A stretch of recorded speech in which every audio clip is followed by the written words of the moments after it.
Hello and welcome to your channel as the like it.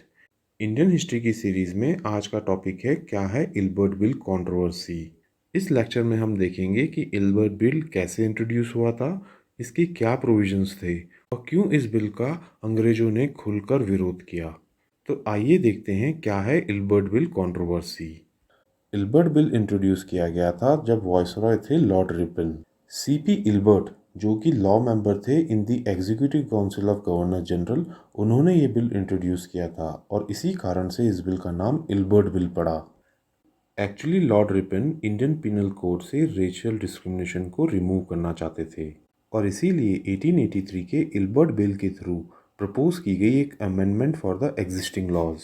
और इस amendment ने Indian जजेस और मैजिस्ट्रेट को अलाउ किया कि वो क्रिमिनल केसेस में ब्रिटिश ऑफेंडर्स को भी ट्राई कर सकें एट द डिस्ट्रिक्ट लेवल। आइए जानते हैं इल्बर्ट बिल ऑफ 1883 के क्या प्रोविजंस थे।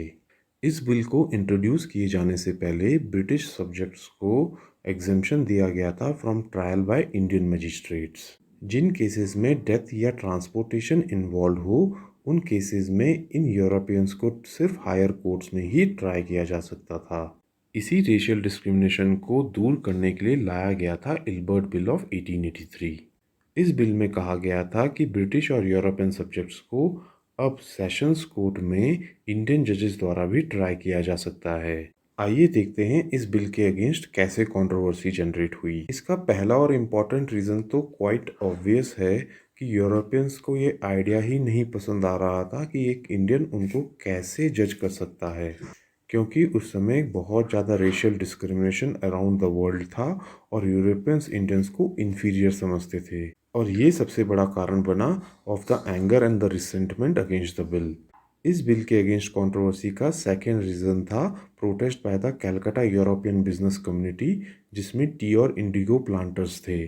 ये टी और इंडिगो प्लांटर्स अपनी प्लांटेशन में इंडियंस के ऊपर बहुत ज्यादती करते थे और अगर इनके अगेंस्ट कोई कोर्ट में चले भी जाता तो क्योंकि इनको ब्रिटिश जज ही ट्राई कर सकता था, इसीलिए ये आसानी से बच जाते थे। अब इस बिल के कारण इन इंडिगो और टी प्लांटर्स को भी खतरा पैदा हो गया था और इसी कारण से ये कैलकाटा यूरोपियन बिजनेस कम्युनिटी ने भी इस बिल के खिलाफ काफ़ी प्रोटेस्ट ऑर्गेनाइज करी।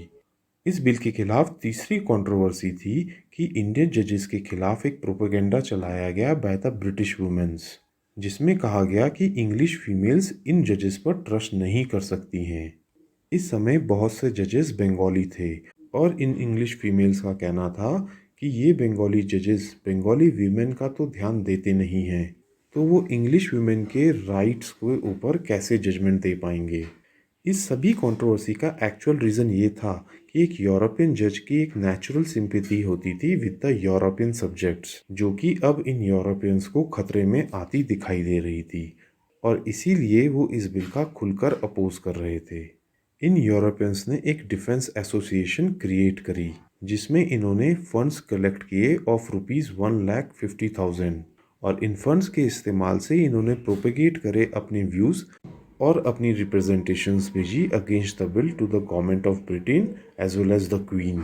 इस समय ब्रिटेन के न्यूज़पेपर्स ने डायरेक्ट अटैक किया ऑन लॉर्ड रिपन। एक पब्लिक ओपिनियन क्रिएट किया गया अगेंस्ट द बिल और ब्रिटिश गवर्नमेंट अल्टीमेटली इस आर्गुमेंट से कन्विंस हो गई। अल्टीमेटली इस बिल को विड्रॉ कर लिया गया और री इंट्रोड्यूस किया गया इन 1884 इन अ सीवियरली कॉम्प्रोमाइज स्टेट। आइए अब जानते हैं अमेंडेड इल्बर्ट बिल क्या था। ये severely compromised amended Ilbert bill pass हुआ ऑन 25 जनवरी 1884 और अल्टीमेटली ये बना criminal procedure code amendment act of 1884 which came into force on 1 May 1884। Amended bill में कहा गया कि यूरोपियन सब्जेक्ट्स को यूरोपियंस और Indian district magistrates and session जजेस, लेकिन जब भी एक यूरोपियन को इंडियन जजेस के सामने ट्राई किया जाएगा तो उसके पास एक right to claim trial by a jury होगा और ऐसी जूरी के मेंबर एटलीस्ट 50% से ज़्यादा यूरोपियन होंगे। कहने का मतलब ये है कि न्यू एक्ट के हिसाब से यूरोपियन क्रिमिनल्स को इंडियन जजेस ट्रायल कर सकेंगे only when help by European जजेस। इल्बर्ट बिल कंट्रोवर्सी की वजह से इंडियंस को दो मेजर लेसन्स मिले। आइए जानते हैं क्या थे वो लेसन्स। फर्स्ट लेसन ये था कि इंग्लिश इंडियंस को एक इन्फीरियर रेस कंसिडर करते हैं और किसी भी तरीके से इंडियंस को इक्वल स्टेटस देने को तैयार नहीं है। इस कंट्रोवर्सी से जो सेकंड लेसन्स इंडियंस ने सीखा वो ये था कि methods of organising a movement क्या होते हैं and effectiveness of an organised protest क्या होती है। इल्बर्ट बिल ने इंडियंस में एक नेशनलिज्म की फीलिंग क्रिएट कर दी और कहीं ना कहीं इंडियन नेशनल कांग्रेस के फॉर्मेशन में भी इल्बर्ट बिल कंट्रोवर्सी का एक बहुत बड़ा हाथ था। आइए एक इंटरेस्टिंग फैक्ट और जान लेते हैं। 1882 में इंडियन आर्मी को इजिप्ट में डिप्यूट किया गया था और इस पूरे प्रोसेस के एक्सपेंसेस इंडियन गवर्नमेंट को बियर करने थे।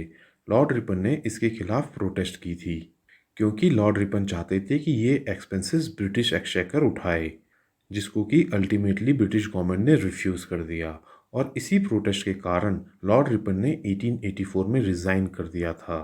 लॉर्ड रिपन को माना जाता है one of the most liberal viceroys जो कि इंडिया में आए थे। तो दोस्तों ये थी हमारी कवरेज रिगार्डिंग इल्बर्ट बिल। अगर ये लेक्चर आपको पसंद आया हो तो हमारे चैनल को लाइक एंड सब्सक्राइब करें और अगर आप इस लेक्चर के फ्री पीडीएफ नोट्स डाउनलोड करना चाहते हैं तो आप हमारे टेलीग्राम चैनल ज्वाइन कर सकते हैं। Thank you.